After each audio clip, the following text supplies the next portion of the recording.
Welcome to Man Does Tech, where I solve the problems you didn't even know you had. In this video, I will explain how to play Century, A New World. This game is a fantastic worker placement and resource trading experience for 2 to 4 players, typically lasting about 30 to 45 minutes. We'll cover the core mechanics, how to take your turns, and what you need to do to win. It's simpler than it looks, so let's dive right into the easy method for playing this engaging game. Setting up Century, A New World is straightforward.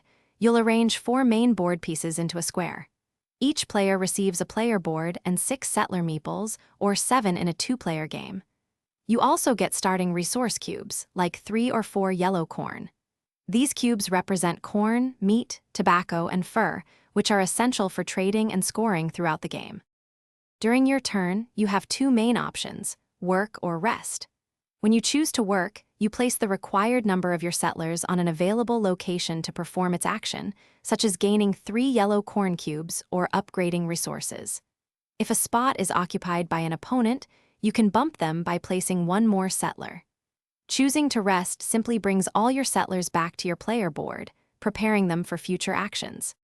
Victory in Century, A New World is achieved by accumulating the most points. The game concludes once any player acquires their 8th point card. After the current round finishes, players tally their scores. Points come from the value on your collected point cards, bonus tiles earned through set collection, and 1 point for every non-yellow resource cube remaining in your personal caravan. The player with the highest total score wins. Thanks for watching. If you found this helpful, don't forget to like and subscribe.